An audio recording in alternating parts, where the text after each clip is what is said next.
একটা ছোট্ট স্বপ্ন পূরণ করতে গিয়ে আরেকজনের আরেকটা স্বপ্ন পূরণ হয়ে গেল। তো দেখে বুঝতে পারছো রেডি হয়ে নিচ্ছি যেহেতু, তো এখন একটু বেরোবো। তো কদিন ধরেই মানে কদিন না 2-4 দিন হলো আমাদের ফ্রিজটা খারাপ হয়ে গেছে। তারপরে এখন তো যা গরম পড়েছে, ফ্রিজ ছাড়া তো একদম চলবেই না। ওই জন্য বাবাকে বললাম, তো বাবা বাবাই টাকা দিয়েছে, তো বাবা যেহেতু টাকা দিয়েছে তো এখন নতুন আরেকটা ফ্রিজ কিনতে যাব। তো আমরা সব রেডি, বেরিয়ে পড়েছি। আর ওই দেখো কাকা আবার বলছে কি তাহলে আমার জন্য একটা এসি দেখে আসিস।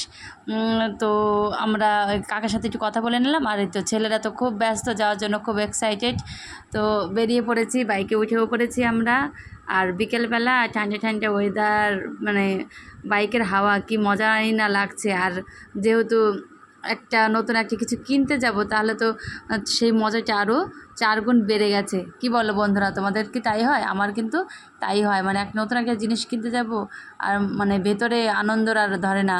তো বাইরের চারিদিকটা তোমাদের দেখাতে যাচ্ছি, মানে বৃষ্টি হয়েছে, গাছপালা কী সুন্দর। তো একটা মায়ের মন্দির পার করলাম, তারপরে গ্রহরাজের বড় বাবার মন্দির পার করলাম। তারপর বাজারে এসে দেখি ধর্মঘট ডেকেছে।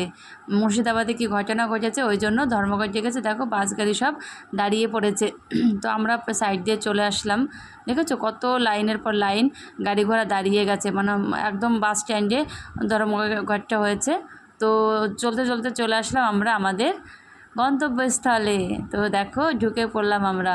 আর যেহেতু বরমশার সাথে আছে, এদের নিয়ে তার ক্যামেরা করা যায় না, নাহলে বকবে, যাই হোক কিছু একটা করবে। তো দেখো এখানে কিন্তু অনেক অনেক ফ্রিজ আছে, এসি আছে, কুলার আছে, মানে যাবতীয় সব কিছু কিন্তু এইটা কুলিং পয়েন্টে পাওয়া যাবে। এটা হচ্ছে নাজিরপুরে ডাঙ্গাপাড়ার ওখানে। তো যারা যারা আশেপাশে আছো, মানে কেউ কিছু কিনতে চাইলে কিন্তু অবশ্যই এই কুলিং পয়েন্টে আসতে পারো, কারণ এখানে যাবতীয় সব কিছু আছে। এটা তো শুধু মানে মানে ইলেকট্রিকের জিনিস, আর হচ্ছে আলমারি শোকেসগুলো অন্য একটা গোডাউনে থাকে, ওইখান থেকে আমরা কিন্তু অনেক কিছুই নেই মাঝে মাঝে। আর এই যে দেখো দুষ্টু ছেলে, এটা যতক্ষণ ছিল ততক্ষণ গড়াগড়ি করেছে। আর এই দেখো এখানে কি কি বলছে শোনো তোমরা একবার।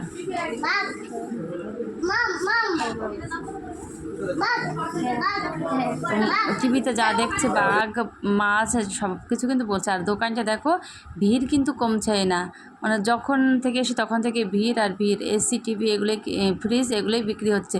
তো মানে মানে একটা স্বপ্ন পূরণ করতে গিয়ে আরেকটা স্বপ্ন, আগেই বললাম। তো বরমাসের কোনো মানে ছিল না আরেকটা গিফট নেবে, আমার কদিন ধরে বলছিল ফোন নেবে। এখন এখানে ঢুকে মানে এখন বলছে একটা ফোন দেখি তাহলে। তো দেখতে দেখতে একটা ফোন কিন্তু পছন্দই করে ফেলেছে। তা বললাম চলো একটা ফোন নিয়ে একটা ভিডিও করো, কিন্তু করবে না।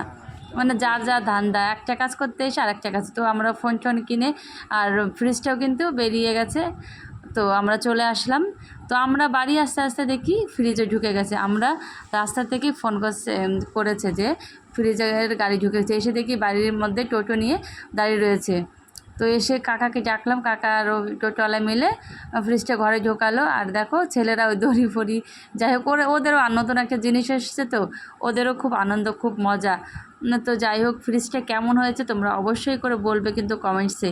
আর কেউ নিতে চাইলে অবশ্যই কুলিং পয়েন্টে চলে যাবে, ওখানে কিন্তু মানে ইএমআইতেও কিন্তু তোমাদের সব কিছু দিয়ে দেবে, মানে যেটা নিতে চাও তোমরা ইএমআইতেও কিন্তু পেতে পারো তোমরা সব, মানে ইচ্ছে থাকলে।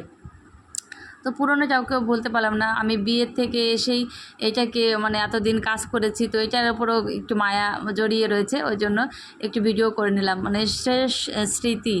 আর দেখো তোমরা ফ্রিজটা কেমন হয়েছে বলো। আর এটা হচ্ছে 215 লিটারের। আর ভিডিওটা কেমন লাগলো বলো। সে ভালো থেকো, সুস্থ থাকো, টাটা।